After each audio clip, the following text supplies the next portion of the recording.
আসসালামু আলাইকুম ওয়া রাহমাতুল্লাহি ওয়া বারাকাতুহু। আলহামদুলিল্লাহ, পবিত্র মাহে রমজানে আপনারা সবাই ভালো আছেন। আজ পবিত্র শুক্রবার, জুম্মাবার, আহ, বরকতময় একটি দিন। বরকতময় দিনে আমরা একটা বরকতময় সিদ্ধান্ত বা সৎ চিন্তা নিয়ে আপনাদের সামনে হাজির হয়েছি। আমাদের টপিকস বা বিষয়টি হচ্ছে গোড়াতেই গলত, অর্থাৎ ইংরেজি শিক্ষার ক্ষেত্রে গোড়াতেই গলত।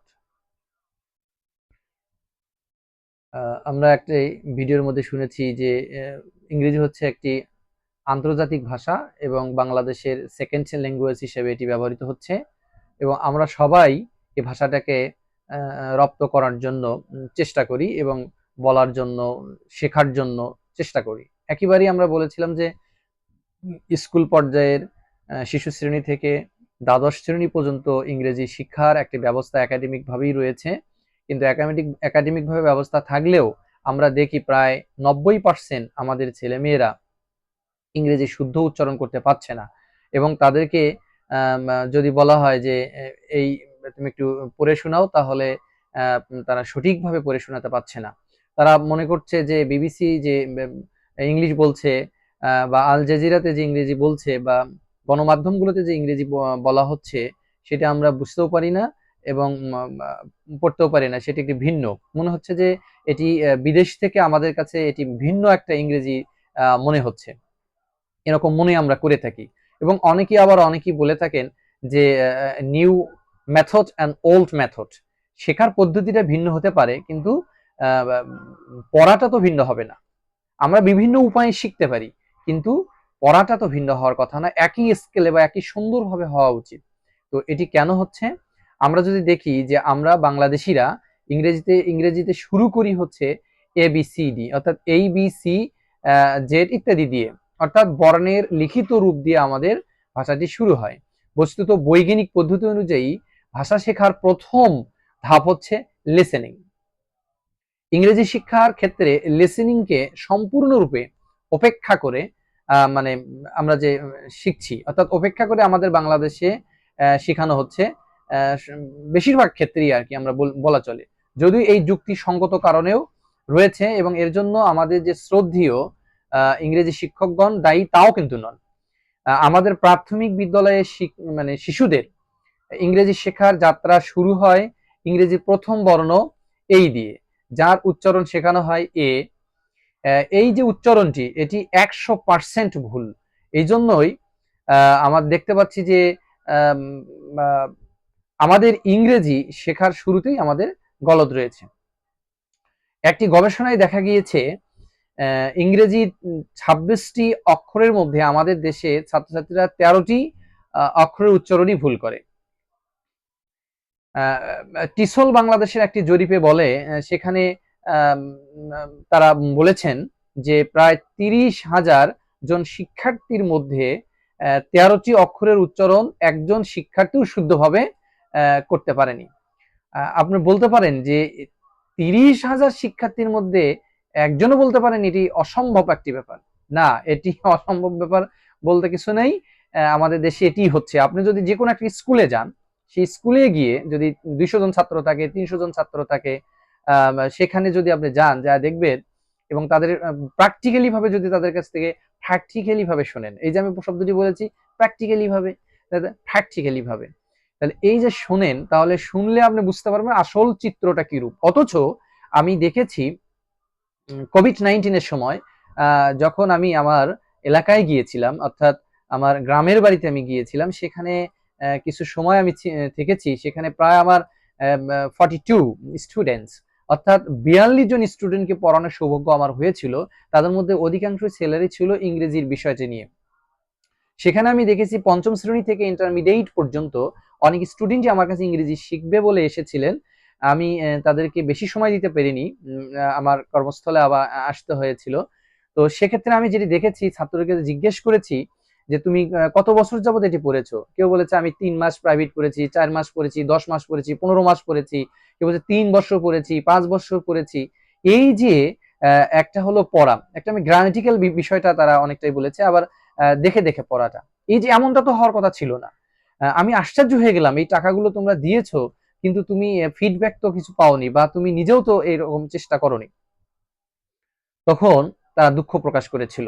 অথচ এই ছেলেগুলো যখন গ্রাম থেকে উঠে আসে, শহরে যায়, প্রতিযোগিতায় কম্পিটিশন করে, তখন কিন্তু এই কম্পিটিশনটা যে করে, সেখানে আমরা কি দেখতে পাই যে একটা ছেলে ঢাকা ইউনিভার্সিটিতে বা পাবলিক বিশ্ববিদ্যালয়গুলোতে যখন ভর্তি পরীক্ষায় দেয়, তারপরে মেডিকেল খালিজগুলোতে যখন ভর্তি পরীক্ষা দেয়, সেই ক্ষেত্রে কিন্তু পরীক্ষা দিয়ে যখন তারা টিকে যায়, এর পরবর্তী লাইফে যখন তারা প্র্যাকটিক্যাল লাইফে চলে যায় বিভিন্ন জায়গায়, তখন কিন্তু তারা একটা সমস্যার সম্মুখীন হয়ে যায়। অর্থাৎ তার বন্ধুদের সাথে টিকে থাকতে পারে না। কারণ হলো ওইখান থেকে উঠে আসা অনেক ছেলে মেয়েরাই যারা পরবর্তীতে বিভিন্ন কোচিং সেন্টারে গিয়ে, ভালো ভালো বিভিন্ন কোচিং সেন্টার রয়েছে যেখানে ল্যাঙ্গুয়েজ শেখানো হয়, এবং ব্রিটিশ কাউন্সিল বলেন, আইএলটিএস বলেন, সাইফুরস মেন্টরসও বিভিন্নভাবে চর্চা চলছে, টিসল বাংলাদেশ, এভাবে বিভিন্ন জায়গায় একটা সঠিক প্র্যাকটিসের একটা জায়গায় সেখান থেকে তারা তৈরি করে দিচ্ছে। কিন্তু এটি হওয়া উচিত ছিল হচ্ছে আমাদের বিদ্যালয়গুলো থেকে, একেবারেই শিশু শ্রেণী থেকে এটি হওয়া উচিত ছিল। আপনারা যদি এটি দেখেন, তারা ভিন্ন আঙ্গিকে আপনাকে বলার চেষ্টা করবে যে এটা কোথাও নাই, বা আমরা কেন কিভাবে শুরু করব, অনেকেই বোঝেন না, ইত্যাদি ইত্যাদি অজুহাত তারা দিয়ে থাকে। মূলত এই যে আমাদের ছেলে মেয়েদেরকে আমরা পাঠাচ্ছি, সেখানে পাঠানোর পরে আমরা কিন্তু ফিডব্যাক নিচ্ছি না আসলে সেখানে কি হচ্ছে। এবং আরেকটি বিষয় লক্ষণীয়, সেটি হচ্ছে যে অনেক স্কুলগুলোতেও এরকম একটা অবস্থা যে অভিভাবকদেরকে ব্যাপক চাপে রাখা হয়। হয়তো পড়াটা পড়ে দিল, তারপরে ডায়েরিটা লিখে দিল, এরপরে বলা হচ্ছে, তাদেরকে ডাকা হচ্ছে, আপনার ছেলে কেন বাসায় পড়াশোনা করে না, এইভাবে ইত্যাদি তাদেরকে একটা চাপ তৈরি করা হচ্ছে। চাপ তৈরি করে কিছু ছেলে হয়তো বের হয়ে আসতেছে, কিন্তু প্রকৃত অর্থটা কি? অনেকটাই কিন্তু আমরা তারা আমাদের আসল ইংরেজি চর্চা থেকে কিন্তু অনেক দূরে থাকছে।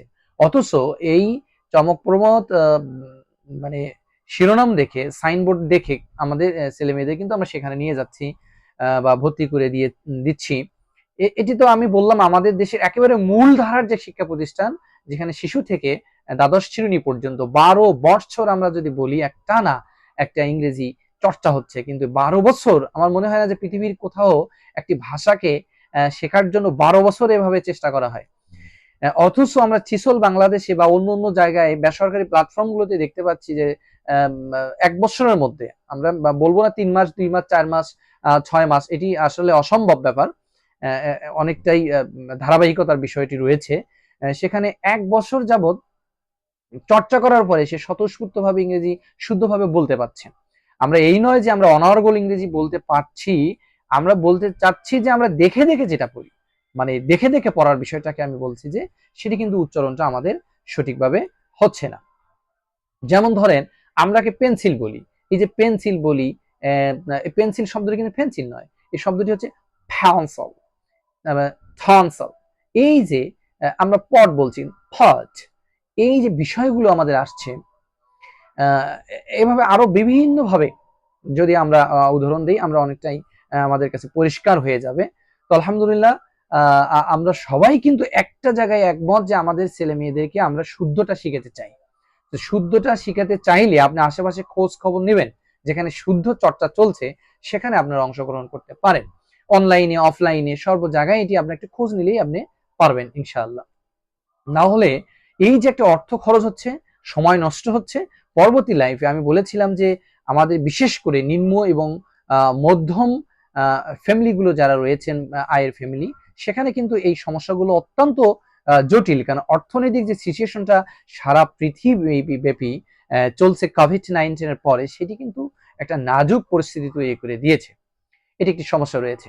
আবার আমরা আরেকটা জায়গা দেখতে পাচ্ছি, সেটি হচ্ছে আমাদের দিনী প্রতিষ্ঠানগুলো। দিনী প্রতিষ্ঠানগুলো তো সেখানে ভাষা চর্চার একটা সুন্দর ব্যবস্থা রয়েছে, সেখানে একসাথে অনেকগুলো ভাষাকে চর্চা করা হয়, অ্যারাবিক, তারপরে উর্দু, ফার্সি, বাংলা তো মাতৃভাষা রয়েছেন, এবং ইংরেজি, 5টি ভাষার চর্চা সেখানে রয়েছে।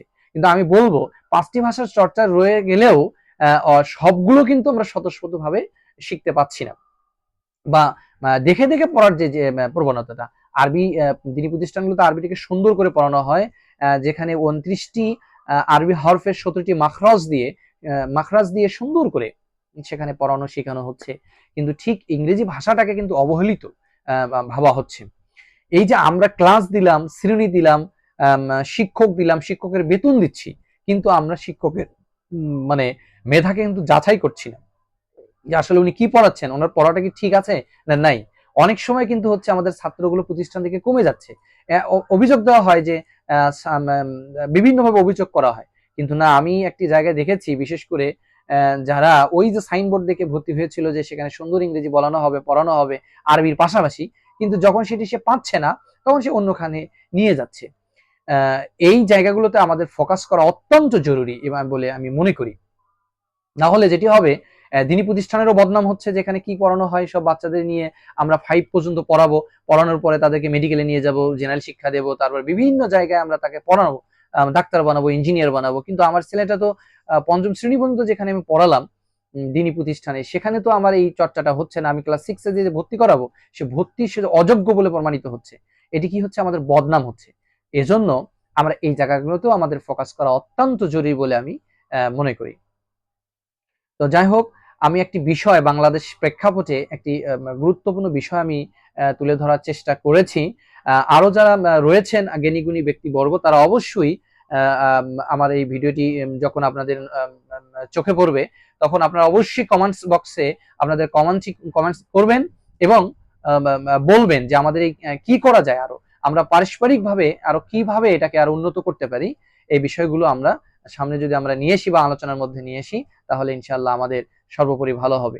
আমরা চাই এই সুন্দর মাতৃভূমি বাংলাদেশটাকে সুন্দর করে গড়ে তুলতে এবং সামাজিকভাবে আমাদের যুবকদেরকে সমৃদ্ধিশালী করতে আমরা বদ্ধপরিকর। আল্লাহ রাব্বুল আলামিন আমাদেরকে সুন্দরভাবে এটি বোঝার তৌফিক দান করুক এবং সামনের স্বনির্ভর বাংলাদেশ, কল্যাণময় রাষ্ট্র গড়ার তৌফিক দান করুক। আসসালামু আলাইকুম ওয়া রাহমাতুল্লাহি ওয়া বারাকাতুহু।